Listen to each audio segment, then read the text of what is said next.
I'm really looking forward to this session. And we actually had an interesting question in chat on the last session that I thought was a bit more perhaps better for INH Hair here, talking about the counterculture trend against Black Friday and Cyber Monday, and how some people might even not want to participate. The first two things I'll say before I'll pass it off to Jamila, she should be in here in just a second, are even if there's a counterculture trend, which there will always be, this is probably going to be the biggest year for Black Friday and Cyber Monday ever.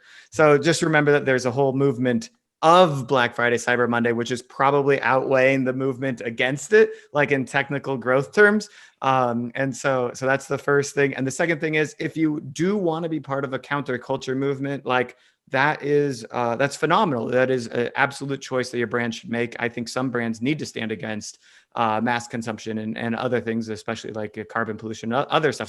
So make a firm stand with your brand and then go with it. But that's my take on it right now. I'm going to just move back away from the spotlight and let you three discuss really the Black Friday, Cyber Monday strategies and the growth of INH Hair and how everything came to be. So yeah, with that said, I'll let you guys take it away. Cool. Thanks so much. All right. Nice to have you guys. I saw you guys on Chip Bob and I read up on you. But for anybody who doesn't know about you guys and your company, can you just give us like a brief introduction about what you guys do? Yeah, for sure. Do you want to take it, Jordan, or should I? You got it. Okay. So we're a little over a year old. We're INH Hair. We sell premium extensions, ponytails, clip-ins, basically the one-stop shop for all hair-related things is where we're kind of going towards. We're really big on social media marketing and influencer marketing. We're about to hit 300K followers on Instagram, and we're on a $20 million runway in our, what is this, like year 1.5 so far. Focused on e-com. Jordan and I are both from ColourPop land, which is one of the biggest beauty brands online. We helped concept and launch the brand in 2014, and we also helped see out Seed Beauty, which is the umbrella company, and we've kind of brought our expertise and joined forces to create our own brand, which is INH Hair. Yes, awesome. I like that. And I did read on Medium, there was a funny quote when your mom was like, "Don't call me when I'm poor, when you're poor," or something, and you guys are definitely not poor now. Yeah. Sorry? We were both from like really small towns and raised primarily by our moms. And so when we like left to California, I think they had like big hopes and dreams. And then we left college and started out like a startup in the middle of nowhere, like in Oxnard, California. And I think they were like, whoa. Well, like it's hard for parents, right? You want your kids to be stable and steady, and sometimes the unknown is not good for parents. But you guys have obviously done very well. So this is your second Black Friday, then, right? Awesome. Yes. So tell me, I mean, I have some questions, but I just want to know, like, what is the biggest difference do you think that you're going to be seeing from this Black Friday to compared to last Black Friday? I think one really big thing is the brand has grown. Like I don't even know how much bigger. We're probably 3 or 4 times bigger than we were last Black Friday. And so I think a lot of it is just making sure that like our team is ready with, everything on the customer support end, that we have everything built out, especially during like the holiday season, like the week between after Black Friday and Cyber Monday, like leading into Christmas, because we like to try to have that like really organized and scheduled so that the team can like have a little bit of a holiday. Okay. And so I think that getting like all of that built out way far in advance are some of our biggest priorities. Okay. And cool. kind of just I'm just kind of branching off what Jordan said is I feel like this Black Friday is going to be really different from any other Black Friday, just because obviously we're in a pandemic. E-com is just blasting off. When Jordan and I started at ColourPop 2014, that was the boom of e-com. Like e-com was just starting. Like people, like Shopify was just starting. It was crazy. So we've been through many Black Fridays and Cyber Mondays, but this year I feel like it's gonna be the most different. Everyone, it's kind of like a bloodbath in like a weird way, because all the brands are like focused heavily on e-com right now, and it's just we're just in a different state at the moment. Right. Yeah, I totally agree. And it's kind of a little bit unpredictable, right? Because like you think you know based on what's happened in 2020, but 2020 obviously has served us a lot of curveballs. So you can't know for sure. Okay, so then when do you typically start planning for Black Friday? Are you guys like the kind of brand that's like, it's April, let's start planning for Black Friday? Or are you like, oh, it's 60 days away? Like when do you plan? I think one big thing that we do that I highly recommend to anyone is we start like a deck during Black Friday, like every year, and we take like live notes the entire time, basically from when we kick off Black Friday until all the way after Black Friday, and then we do like a post-mortem. So we technically have our deck from last year that was already started, and so it's really easy to pick that up. And we started kind of picking that up and tacking it on immediately after Black Friday of last year. And then we met again this summer in like July. And then we built out essentially the calendar, but we locked it down as far as like, okay, these are like hard dates of when things are going live this month. Okay, cool. So what are like some of the like key points that you guys look for? Like what are some of the key data points or like customer behavior points that you guys are looking at?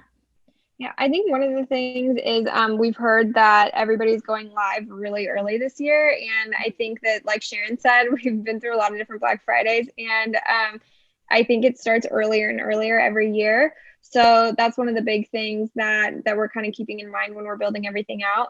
I also think that, also to Sharon's point, everybody's going to be focusing really heavy on Black Friday, Cyber Monday. And so figuring out ways to keep people like intrigued and engaged with your page and coming back to your page throughout like basically the month of November and December, but focusing around the time period of Cyber Monday and Black Friday, because it's going to be really easy to get lost in the noise.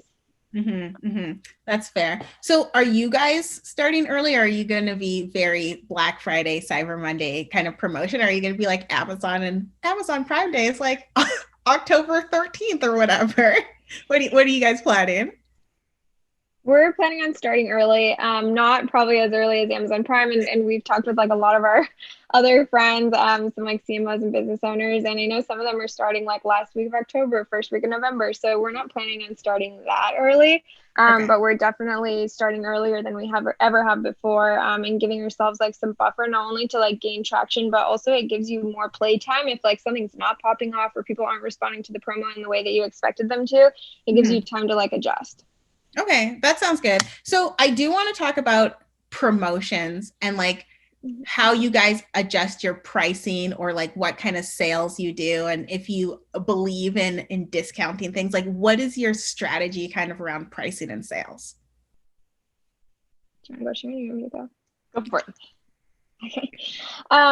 So I think a big part of it is looking at like what are our best-selling products, what kind of inventory do we have on hand for this? Like what are, first of all, like what are we working with? I think that that's a really important factor. I think one thing that like two things that we really consider is, one, what's like a hero product category that maybe a lot of our customers haven't like taken the dive with, like they haven't experimented with it, or we're like, it's something that we're really proud of or passionate about, but it hasn't like gotten the attention that it needs. So this is like a really good opportunity to get those customers into that category. And then I think another way to kind of look at it is for new customers, what is the hero product that you can hook them on that's going to keep them coming back next year? And then the third thing is for your best selling product categories, and maybe that's like a replenishment item, you don't want to fatigue the customers. So that way they basically like stocked up during Black Friday and Cyber Monday, and now they don't need to come back and like repurchase in Q1. So I think those are some of like the top three things that we consider when we're figuring out how to like discount and promote the items. But we definitely do believe in discounting. We have some really fun discounts coming up, but mostly it's to like encourage people to try new product categories. Okay, and so Jordan's, go on. sorry, just and to Jordan's point, I think it really depends on like what phase the business is in. Like if you're a new business, of course, like you need to really heavily focus on like the user acquisition, but then also like there's a small pool of people that are going to be coming back. But then if you've been around for a while and you have this like really avid like base that just loves you, like you have a different way of approaching the discounts and the products.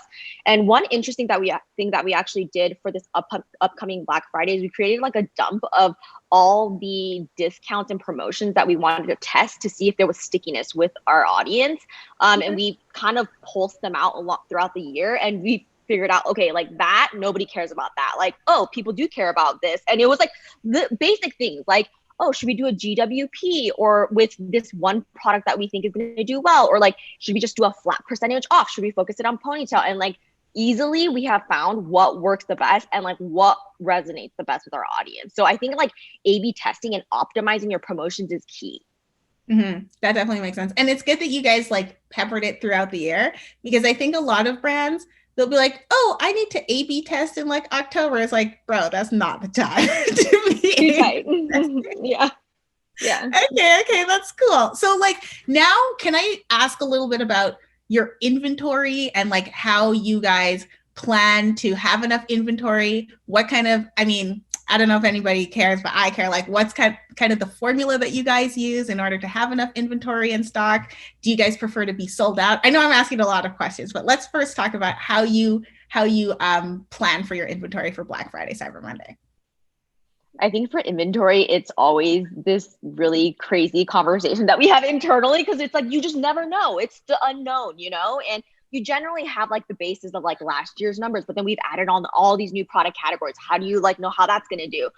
So as a rule of thumb, like we've doubled, tripled, like whatever we've done last year for this year. But then there are all these new products that we're trying to figure out like what we should do. And one thing that we've realized is, Jordan and I always talk about this, is whatever we push sells. So just being really clear with our inventory team, like this is what's coming out and like this is what you need to formulate your marketing towards, because you don't want to be in the situation where you're putting items that aren't even available. Like that's a waste of your time and like paid ad space and like everything else.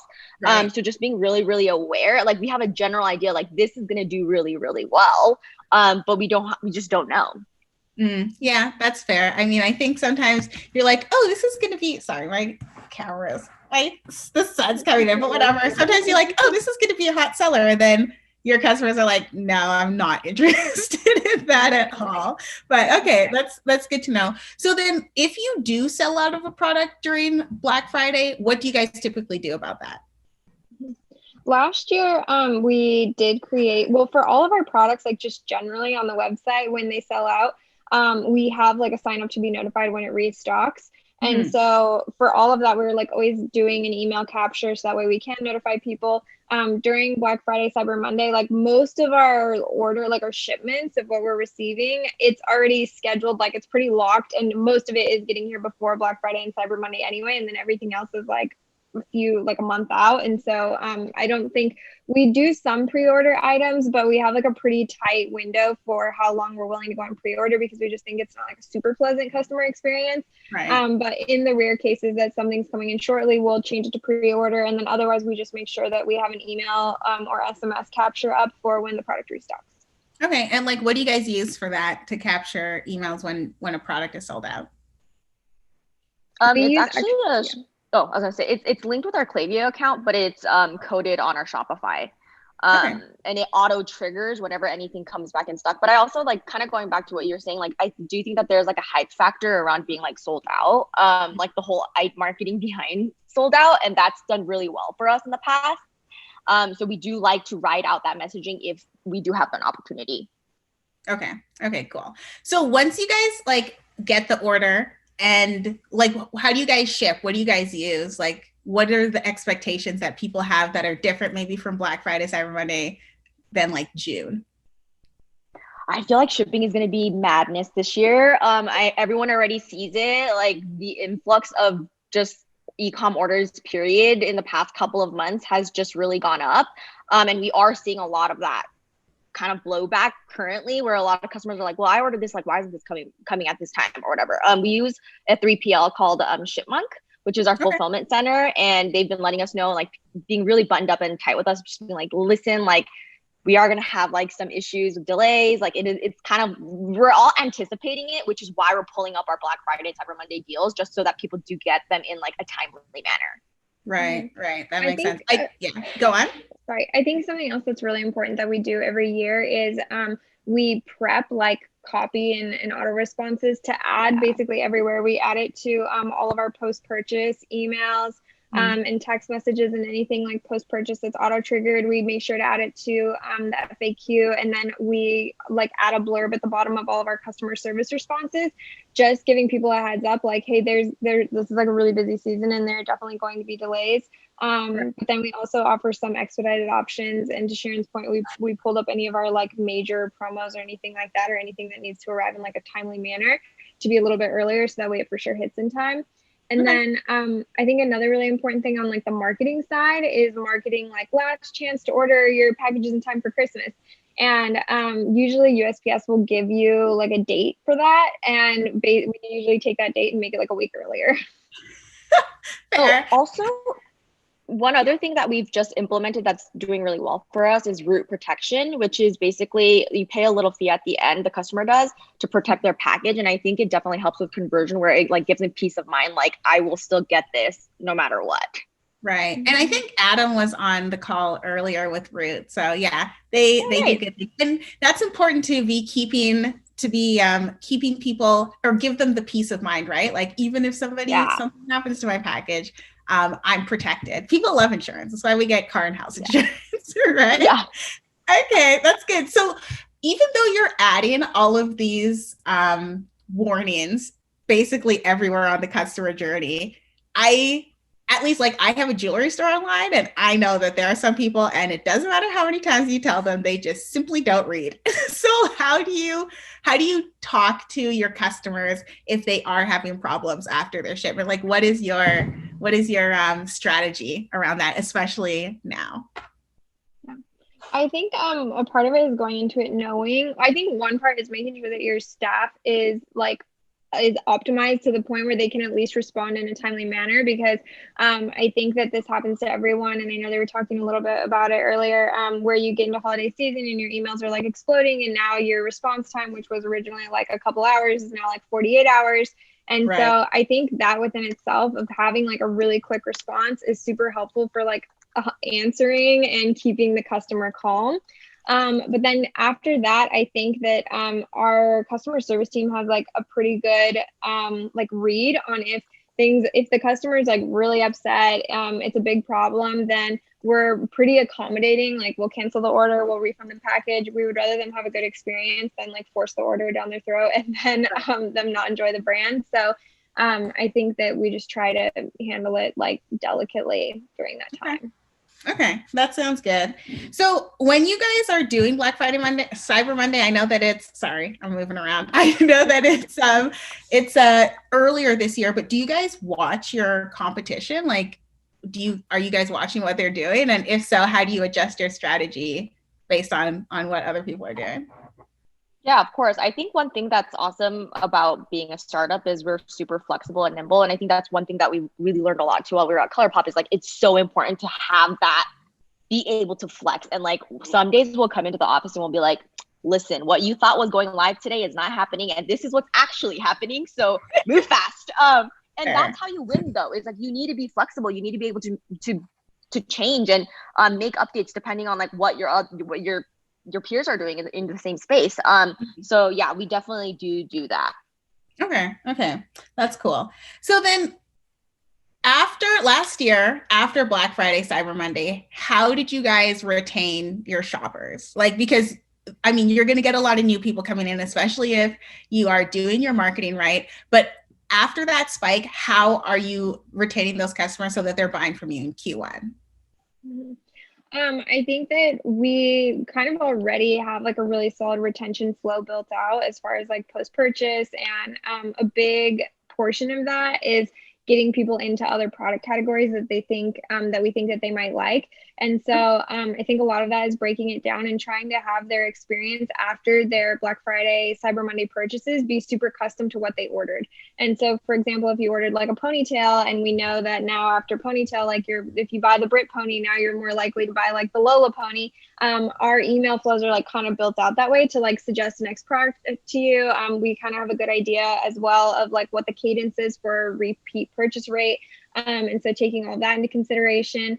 And I think we've also done like a lot of A/B testing as far as like what kind of messaging resonates with a new customer, and they really like a really, really personal touch. So some of those initial like contacts after their Black Friday, Cyber Monday purchase are like plain text emails that are coming from Sharon and I.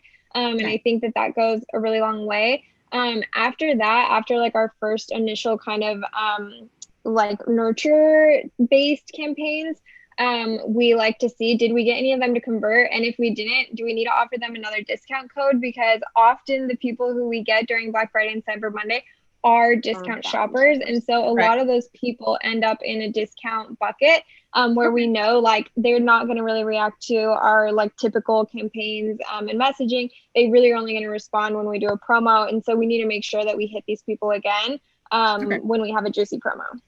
Okay, and cool. just branching off of what Jordan just said too.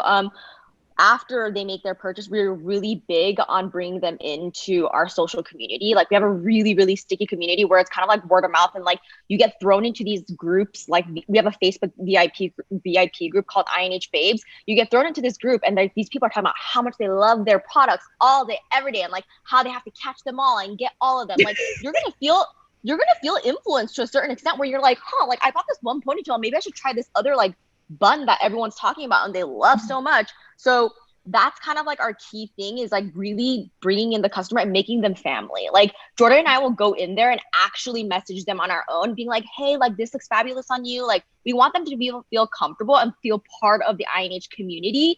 And that's one of our biggest tactics as well too.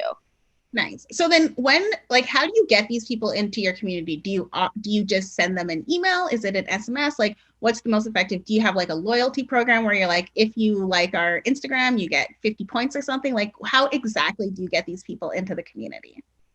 When we first started it, I think it was kind of a struggle because like you're like just like you're saying like join this group, but no one's in the group right now, so it's kind of like awkward a little bit. But initially when we did it, we created this closed VIP Facebook group. Then we blasted all top VIP customers and sent them an email being like, hey, like you have an exclusive invite into our group. You'll get first access to like product drops, product information. Like you'll be part of our product development. You'll be like polling, and you'll have challenges. There's gift cards, there's giveaways specifically for you guys. And that's how we started slowly building up that audience. But now we blast it on post-purchase emails. We put it on social where we link it and say like, hey, do you want to be part of our group? We have about 6,000 people in the group now. Cool. That is really good. Yeah. And then you see a lot of like, are those like your top customers that generate the most revenue, like that group? Yes, for sure. Cool. Yeah. Cool. Okay. So then I want to also focus on your ad spend and like how, like what channels, obviously you don't have to give away your secrets or anything like that, but like for other brands, what are some like ad channels or like ad spend tactics or tips that you guys have for them to grow their sales, or if they should just be focusing on like maybe organic or their social media? I think two things that I feel like are really important is one, obviously during Black Friday and Cyber Monday, like the cost to acquire and like just how many ads are going on in the space at that time is going to be really, really high. It's like the steepest competition of the year, of course. So I think really focusing those paid efforts before Black Friday and Cyber Monday, and really optimizing your acquisition before you get to that period where everybody's going crazy. Because if you can at least get them in the funnel, then you can target them with maybe your cheaper funnels to actually get them to convert. But I think that like well before Black Friday and Cyber Monday, like leading up, especially like the month of October and early November are really, really important dates to help optimize for Black Friday and Cyber Monday. And then I think also thinking about other acquisition platforms outside of like Facebook and Instagram paid marketing, such as like influencer marketing, and then obviously your in-house funnels. But I think just having like an omni-channel approach outside of only just banking on paid is really helpful. Okay, cool. So, well, can you tell me a little bit about your influencer marketing and like how you made that happen? I've seen some YouTube videos and it's like, this is my INH haul, and I'm like, yo, that's so much hair. But I just want to know like what's your strategy around that, and how did you first start with your influencer marketing? Mm-hmm. This kind of goes to Sharon's point about community earlier. Sharon and I, and also our third co-founder have been like really, really hands-on with the influencer community. We have a lot of influencers who are like genuine friends, which I think is really, really important when you're interacting with these people, because obviously everybody's like targeting them, but they'll prioritize you if you have a genuine relationship. So that's definitely important when you're building your influencer team, is getting the right people in place who can build these long-term partners. And then after that, a lot of it is just like cold emailing or DMing and asking people if they'd be interested in working with you. And then a lot of follow-up. And I think starting small and like establishing your name in the space and getting some credibility before you target these bigger people is really helpful. Okay, cool. And then, so when you were starting, did you like pay your influencers, or did you give them free product, or what was the best strategy for when you were starting out? We're super bootstrapped. When we first started, we did not have, and even now to date, we don't have like a major marketing budget. So a bulk, like probably 75% of our influencer marketing is done through paid gifting, or just through gifting, not paid. Okay, that's cool. That's really cool. So at a certain point, are influencers like, when they're like, I have 1 million followers, so like, I need to get paid for this? Is that kind of which makes sense? I mean, it's a job. Some people like my mom don't think being an influencer is a job. I'm like, Mom, it's a job. I love that. But I think in the end, it comes down to the relationship. Like, you could talk them through it. Like, hey, like, this is our current situation and we like absolutely love you, but we completely understand. But if you're open, so blah, blah, blah, blah, blah. Like, it's all about the relationship and how you make them feel. Right. And that's life at the end of the day, right? It's all about relationships and like how well you can get along with somebody, because that's all you have at the end of the day, your relationship with other human beings. So that's cool. That's really cool. Okay. I don't think I have any other super pressing questions specifically about Black Friday, Cyber Monday, but I do want to ask you a little bit about like your website and how you prioritize things and how you set that up for Black Friday, or if you use landing pages. That's going to be like almost my last question. So for this year, we're actually thinking about creating a landing page for our paid traffic. And then our in-house traffic will have our regular website. We do a lot of conversion optimization. We're constantly testing like the littlest things that you could think of. We're constantly testing. We're like, oh, is UGC better for a main PDP image, or is a model image, or is it a cutout better? Like, what converts better? We're constantly shuffling things around on the PDP page. I think the number one thing is understanding like what are the major pain points on our website. We used Splitbase, our third-party agency, and they put together a survey. And one thing that they did a major deep dive, and then came back with a full-on report and basically told us like, oh, interestingly, the number one like conversion issue on your website is people just don't know how to use it, and they want to know more about what it is. And it makes sense because like I think Jordan and I are like so deep into it that we sometimes forget like this is a very foreign product to a lot of people, especially like when it comes to hair. So then we started really building in a ton of education on the PDP pages. Like we added how to apply videos on every single PDP page. Before we didn't have that, and we realized it insanely helps with our conversion rate on site when we do that. Cool. So it's just like constantly A/B testing every little thing on the site. Okay. And then do you guys use like education videos that you've made, or do you ever use user-generated content on some of your pages for that? Or what do you find works? I'm glad that you're asking that, because we're literally testing that right now. We have a video that we've made in-house, and it's like super pretty, like very polished looking, but like being that we're so big on social media marketing, the thing that does the best on social media is very raw, organic, like UGC focused content, right? So we were actually testing those two types of styles to see what will convert better. Okay, cool. Yeah, I did look at your Instagram, and I definitely clicked on the ones where they looked a little bit more normal. Yeah, for sure. Let me see what these girls are doing. Okay, that's cool. So like, is there anything else that you think that merchants, especially in the beauty space, need to know about this this time and how to maximize their sales? I think the number one thing right now is like being relevant. Focus on being relevant, and that means like seeing what people are talking about in the space, because it's so easy to get stale and there's just so much noise right now. So being super, super relevant week by week. Like we have a Slack channel where we're just like constantly throwing ideas out, and we're like, oh my God, like Tiger King, this weird TV show, is trending on Netflix. Like, we should try to see what we could do with this. Or like, hey, like I saw that so-and-so got married. Like, we should do something around this. So being relevant is really important. Okay, cool. Well, and your customers, are they like younger? Are they younger customers, would you say, or? Actually, no, they're not, I wouldn't say younger, but they're definitely from like the 18 to like 35 range, but mostly focused on the 25 to 34 range. Okay, that's cool. That's cool. It is good to be relevant because then you're always in the conversation too, right? And you're listening instead of just like talking at people, which I think a lot of brands, they just talk at people. And then that's when it's like, oh, do I really even want to follow this person on Instagram? Okay, that's cool. So, but now, apart from Black Friday, Cyber Monday, I want to know like what's new with you guys and where you think that you want to go into 2021. Hopefully it's better than this year, but how do you guys, where do you guys want to be? I think that we're super excited. I mean, 2020 has been a wild year, but it has been really great for the brand. I think for people who were able to like adjust and flex, like they were able to see good growth. That was definitely the case for INH. I think that we're really excited for 2021, primarily because we have a really, really exciting product pipeline. Our customers have been like really specific and clear as to what products they're looking for from us. And so I think that we will definitely be surprising and delighting with some of the things that we have coming up. So I think that's the thing that I'm the most excited about. I think that we're a new brand and we have definitely like made a name for ourselves in like the hair category, but I think there's so much more that we have in store. And so I'm just excited to roll that out.